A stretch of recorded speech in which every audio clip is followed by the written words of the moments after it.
नमस्कार मेरे कर्क राशि वालों, आपके लिए 2025 बहुत ही ज्यादा शुभ अवसर और समस्याओं से निजात लाने वाला है।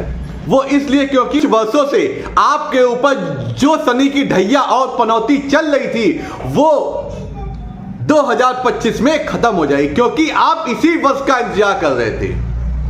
और शनि आपके फरवरी में अस्त हो जाएंगे, क्योंकि जो ढैया चल रही थी उससे भी आपको निजात मिलेगा। उससे क्या लाभ मिलेंगे आपको 2025 में, इसके बारे में पूरे डिटेल से बताऊंगा। उसके लिए आपको क्या करना है, जो मित्र नए जुड़े हैं चैनल सब्सक्राइब कर दे, बेल आइकन दबा दे, क्योंकि मेरे आपके जीवन को बेहतर बनाने वाले वीडियो अति शीघ्र आप तक आए। और मित्रों, और जिनकी केंद्र में आपकी कर्क राशि है और जिनका नामा अक्षर ये है, अब पहले बात करते हैं, जब शनि फरवरी में अस्त होंगे तो आपके जीवन में क्या लाभ मिलेंगे। वो अति महत्वपूर्ण, वो इसलिए क्योंकि जब कर्क राशि वालों के लिए जब शनि इस समय अष्टम भाव में चल रहे हैं, अष्टम भाव में, और सूर्य अभी तो आपके धनु में चल रहे हैं, लेकिन फरवरी में ये सूर्यदेव शनि को अस्त कर देंगे। जब अस्त करेंगे तो शास्त्रों वर्णित है, जब शनि अष्टम में होता है तो अचानक धन लाभ की स्थिति बनती है और आपके जो भी कर्जा चल रहा था, लोन इत्यादि चल रहा था, उसमें राहत मिलेगी और लोन सेटल होने के चांस मिल रहे हैं। और आपके जीवन में जो भाषा शैली के कारण जो रिश्ते आपके बिगड़ गए थे वो बनेंगे, और उसके साथ साथ कंपटीशन इत्यादि में जो अभी तक आप लगे हुए थे जो नहीं हो रहे थे, क्योंकि शनि की एक दृष्टि आपके कंपटीशन भाव में जाती है, तो उसके कारण जो रुक रहा था वो भी क्लियर। अगर फरवरी मार्च में कोई भी कंपटीशन इत्यादि लगा है, कोई इंटरव्यू लगा है, तो आप पक्का क्रैक करेंगे। इस प्रकार शनि की ढैया से जो आप कुड़ के जी रहे थे वो भी आपको मुक्ति मिलेगी, क्योंकि सूर्यदेव आपके लिए प्रसन्नता लाए। अब बात करते हैं आपके जो देवगुरु बृहस्पति जो एकादश भाव में बैठ पंचम भाव को देख रहे हैं।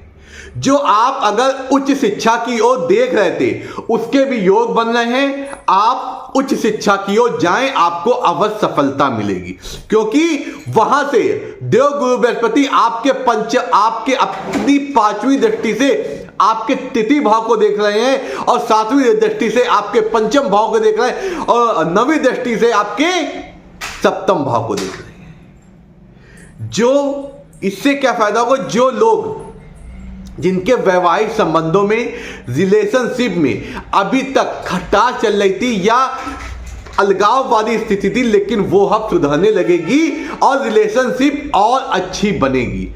जो उसके साथ साथ पांचवी दृष्टि जो आपके भाई बहन के उसमें जाएगी, भाइयों से जो मतभेद चल रहा था जमीन प्रॉपर्टी इत्यादि को लेके, वो 2025 में सॉल्व हो जाएगा, क्योंकि इस समय आपके जो मंगल देव हैं जो भाइयों के कारक होते हैं वो इस समय नीच अवस्था में बनते हैं।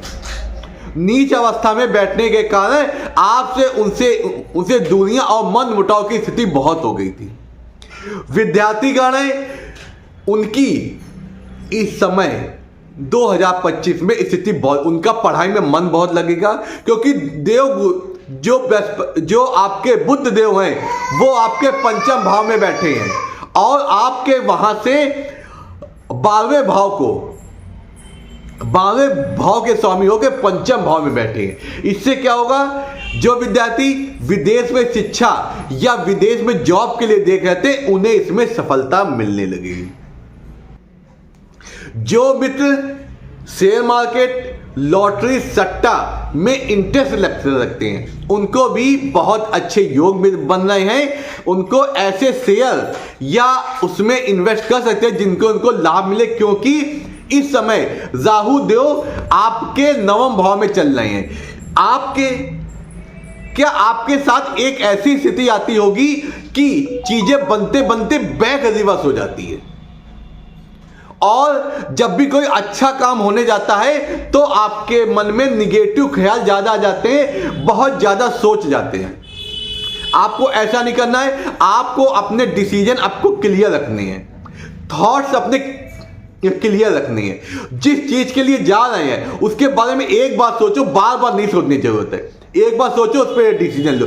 क्योंकि राहु आपके नवम भाव में होके भाग में तो वृद्धि कराएंगे लेकिन अचानक कराएंगे, आपको इतना कंफ्यूज कर देंगे कि आप कोई डिसीजन नहीं ले पाएंगे। केतु तो आपके अच्छे भाव में चल रहे हैं, आप सात्विक होंगे और देवताओं के प्रति, अपने धर्म के प्रति आपका रुझान ज्यादा होगा और उनको मानेंगे भी, लेकिन राहु आपको वो सब चीजें करने के लिए रोकेंगे। तो इसलिए आप इस बात का बहुत ध्यान रखें कि जो भी एक बार डिसीजन लेना है वो एक बार में लें। 30 मार्च के बाद शनि आपके नवम भाव में आ जाएंगे, लेकिन शनि आपको जो अभी तक दुख दे रहे थे वो आपको अब भाग में वृद्धि करेंगे। वो इसलिए क्योंकि जो उनकी ढैया पनौती से जो आपने संघर्ष किया है, उस संघर्ष से आप निकल के आए हैं और उस शिक्षा, उस ज्ञान से आप अपने अच्छे डिसीजन लेंगे। क्योंकि शनि जब मार्च के बाद जब 12वें भाव में अपनी 12वीं, इसका मतलब मीन राशि में जाएंगे और नवम भाव में जाएंगे, उस समय आप सोने की तरह तप चुके होंगे। उसमें क्या होगा, और वो शनिदेव उस समय ताम्रपाद में जाएंगे, और जब शनिदेव तो ताम्रपाद में जाते हैं तो भाग में और सुनहरे अवसर देखते हैं। आपको ऐसी डीलें या ऐसे लोग मिलेंगे जो आपके भाग्य में वृद्धि करेंगे। इसका मतलब आपको नई डीलें और नए अवसर मिलेंगे, क्योंकि शनि ने आपको जो कष्ट दिया है तो उसको, उस कष्ट को से उबारने का भी काम शनि देव करेंगे। आपको उस महान उपाय के बारे में बताने जा रहा हूं जो आपको अति शीघ्र करना है, और क्योंकि मंगल देव जो आपके लग्न में बैठे हैं उनके कारण जो समस्या भी आ रही वो भी निजात पाई। वो उपाय आपके लिए बहुत कारण। आपको क्या करना है, शिवालय जाना है।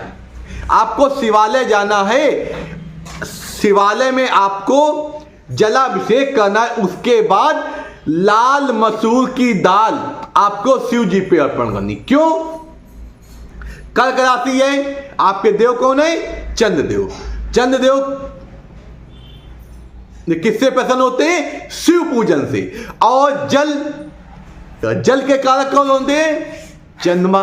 तो जल जब शिव जी पे अर्पण करेंगे तो चंद्रमा सही होगा।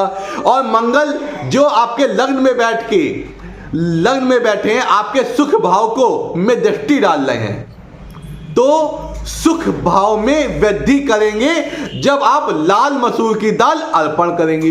तो इस प्रकार लाल मसूर की दाल अर्पण करके आपको लाल मिठाई का भोग लगाना है। इससे क्या होगा, आपके मंगल देव भी प्रसन्न होंगे और आपके जीवन में जो सुखों का हड़ास हो रहा था वो सुख आने लगेंगे और चीजें आपके लिए अच्छी बनेंगी। इस प्रकार कर्क राशि वालों के लिए 2025 अच्छा होने वाला है, और उसे अच्छा बनाने के लिए ये उपाय जरूरी। जो मित्र ये सुख सुविधा नहीं हो और ज्यादा कष्ट में है वो अपनी कुंडली हमसे एनालिसिस अवश्य करवा सकते हैं, क्योंकि हर व्यक्ति के जीवन में जो कुंडली के अकॉर्डिंग दशा अंतरदशा अलग अलग चलती रहती है, उसके कारण उनको कुछ अलग फल मिल सकते हैं। तो आप शुभ फल चाहते हैं तो हमसे कुंडली एनालिसिस कराएं और अपने जीवन को सुखमय और सुंदर बनाएं।